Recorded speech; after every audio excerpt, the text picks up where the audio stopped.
I would like to talk to you about humor, in particular the humor of Muhammad. This talk is based on a chapter in my new book, Measuring Muhammad. The head of Iran, the Ayatollah Khomeini, proclaimed, Allah did not create man so that he could have fun. An Islamic regime must be serious in every field. There are no jokes in Islam, there is no humor in Islam, there is no fun in Islam. Well, actually, there is some fun in Islam, and there's some humor in Islam, and I'd like to show you what Muhammad thought humor was. From Muslim, the Hadith. Muhammad said to Said, "Shoot an arrow." Said drew an arrow and shot a featherless arrow in a Meccan's side, and he fell down and exposed his private parts. I saw Muhammad's front teeth when he laughed. Another Hadith from Muslim.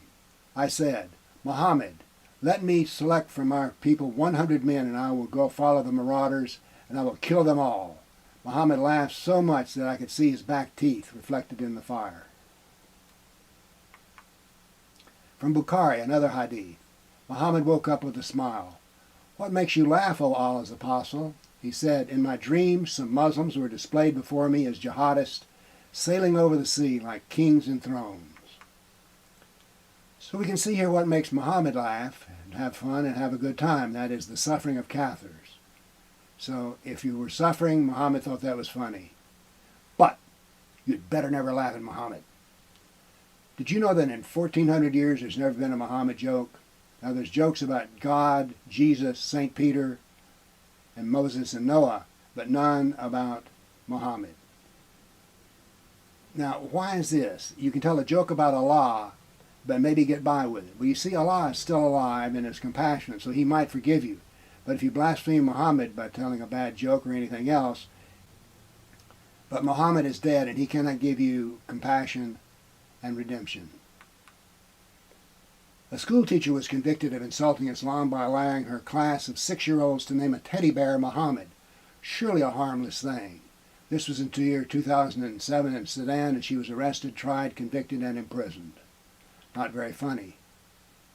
Now, humor is an interesting thing to think about because it pokes fun at our foibles and flaws. But here's the problem. There are 89 verses that say Muhammad is the perfect human being, the divine human prototype. So how could he have flaws? So therefore, no cartoons.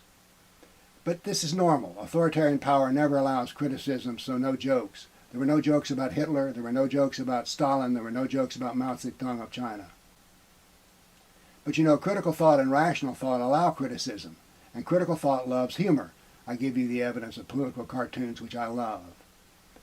But better not to have Muhammad cartoons. Molly Norris, who was a journalist in the state of Washington, had a Draw Muhammad Day. Well, there was riots, threats, and to this day she lives in a witness protection plan under the FBI. Charlie Hebdo is a humor magazine. There was a shooting, a jihadist attacks that shook France in January 2015, killing 17 people. Why? Because the magazine published some cartoons about Muhammad. This is Islamic authoritarian thought.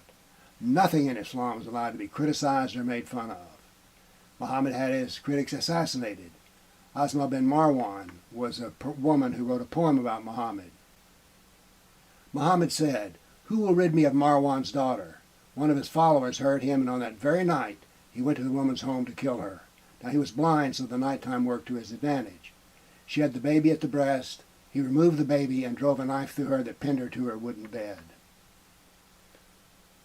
So that's what happened to people who made jokes about Muhammad. To have a sense of humor about the world and yourself shows an inner strength and a balanced personality. It takes a mature person to laugh at their mistakes and foibles. We learn about Muhammad and Muhammad through a sense of humor.